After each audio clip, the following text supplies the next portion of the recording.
Nothing can make you feel better as well as comfort food. And comfort food sometimes is equated with not good for you. However, this is going to be a pot of delicious comfort food that is not only just good for you, it's going to make you feel good, and when you see how simple it is to assemble and come up with this amazing dish, that's going to make you feel pretty good too.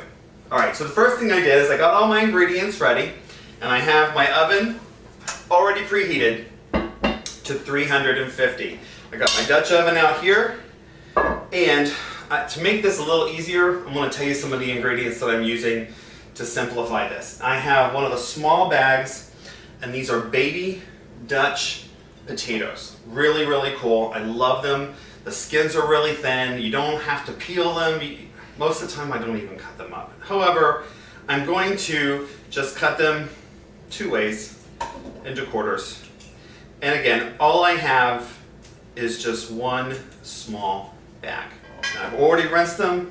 I've already cut the rest of them up, and they're right here. We're just going to dump them right into the pot. And I have a nice little nest right here for my chicken.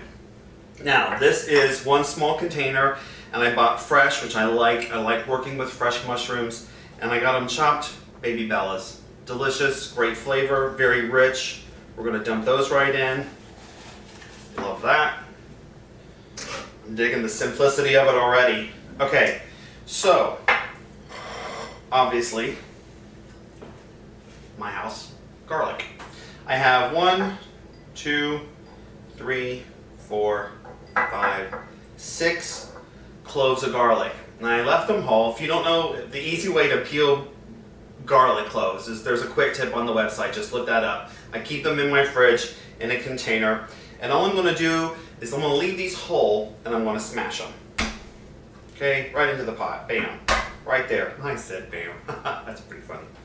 Okay, just like that. I want to keep these kind of whole because as these roast, they're going to break down and get really sweet. And I don't want to chop them up because they have a tendency to get lost. So we're going to keep them pretty much whole. Just going to break them up a little bit. Now I have 3 medium-sized onions. And with the garlic, if you don't like garlic as much, don't put as much in there. Use 4. If you like a lot of garlic, use 6. It's easy, simple. You're in control here. And all I'm going to do with these onions, so I'm going to cut them into 4ths. I'm just going to break them apart.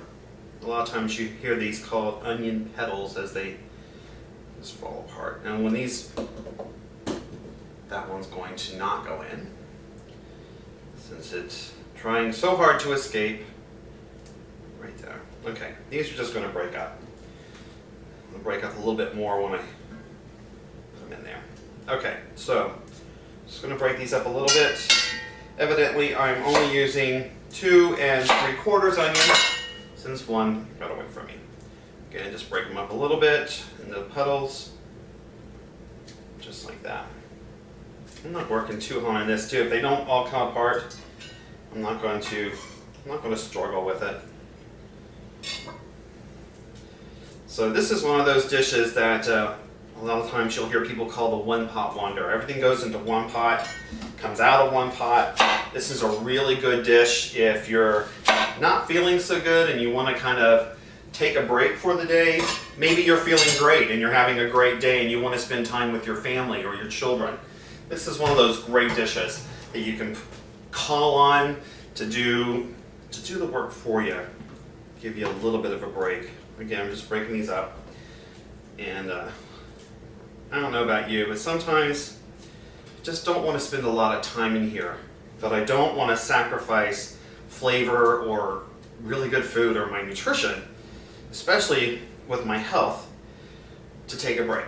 So I have to figure out how I can work in that break and still stay on top of everything else. Alright, so some of these are broken up, some are not.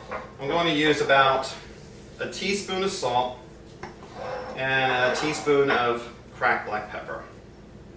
Okay, just about like that. And all I'm going to use is just about a tablespoon of olive oil. Now, I'm going to reach in here with my best kitchen tools, my hands. I'm just going to give this a quick toss.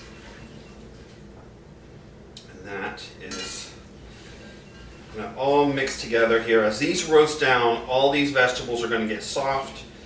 All the flavor from the chicken is going to incorporate in here. And it's going to be amazing. All right, so now I have a nice big nest of vegetables. Perfection right there. Now it's time for my big bird. Now when I roast a chicken, I like to get a big roasting chicken. I'm not going to wash my hands because I'm going to season the bird. I like to get a nice big roaster. And the reason why is because I want to have a little bit of leftover. Again, just lightly seasoned. I'm not using a lot of salt or a lot of pepper. Just a little bit right on top. I'm going to work it right into the skin, underneath, wrap it all the way around. And then I'm going to pick this up and sit it right on top of all those vegetables. Push that down. Now, I'm going to put this in the sink and wash my hands real quick. I'll be right back. Okay, so cleaned up my mess, washed my hands, and this is ready to roast. Now, you can leave the lid on the whole time. I like the top of the chicken to get a little brown. This chicken is about 6.5 to 7 pounds, so it's going to need to roast for around 2 hours. I'm going to do an hour with the lid on and an hour with the lid off. And then we're going to check its temperature. Poultry, chicken or turkey, anything like that, we want to cook it and roast it till it reaches the temperature about 165. So that's the point where we're going to be pulling it out and having an amazing meal. So my oven is preheated and ready to go. Lid on. 1 hour. Okay, it's been an hour. You can actually smell the chicken, the onions, the garlic, everything roasting together. A nice stewed flavor. We're going to pull it out, check it, and then take the top off. Well, I suppose we have to take the top off the chicken, so we're going to do it in that order. Okay, so let's see how we're doing here. Awesome. Oh, it smells so good. All right, so we're going to chuck the lid. We're going to put this back in the oven for another hour.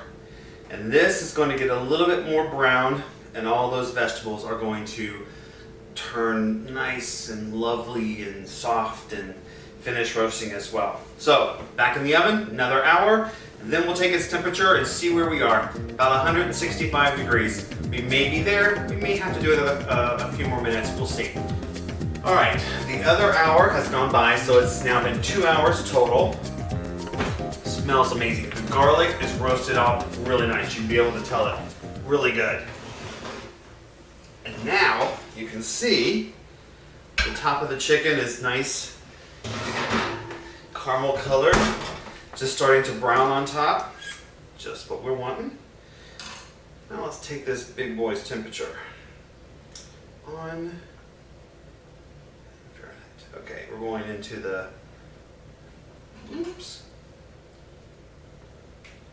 deepest part of the breast, and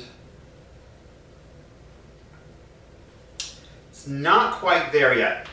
So, if you watch my shows, you know that my stove runs a little on the cool side, so it may take another 15 minutes or so. We only have a few more degrees to go, but it's not quite ready to serve up. Just check the chicken.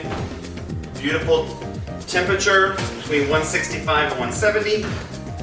Nice golden brown. Oh, beautiful. It's heavy too. Okay, so it actually took a little closer to 2.5 hours. Probably because I kept checking the chicken over and over again. My stove runs a little on the cool side, and this was a pretty hefty bird. So, if it's between 5 and 6 pounds, really kind of keep an eye at that. Hour and 45 minutes to 2 hours. Between 6 and 7 pounds, you may end up with an extra 30 minutes. Keep an eye on the temperature. Make sure that it is at least 165 degrees. Okay, so It's over there. Now, let's see if I can't do this with... That's pretty cool, wasn't it? Yes, I just did that. Okay, this looks and smells amazing. The vegetables, these tomatoes and onions, mushrooms. Give this a stir. Look at that. Isn't that amazing? Okay, I'm going to put up a piece of this on a plate and serve it up. All right, if this is not a very tempting plate, tantalizing tasting. Now, put some just fresh scallions on top. Plenty of moisture from cooking it a little bit with the lid on and a little bit with the lid off. We ended up with a lot of juice. So we're going to get a little bit of chicken, some potato, some onion. Some of these potatoes are just beautifully roasted. Look at that. That is amazing. Smells delicious. We have a winner. Oh my goodness, it's so good. You can taste the roasted garlic. This is dynamite and super simple. Takes a little while to cook. It's so easy to assemble. Once it's in the oven, set your timer, put on a show. Easy peasy. This is an amazing, another one pot wonder you're going to love, and we'll see you in the kitchen.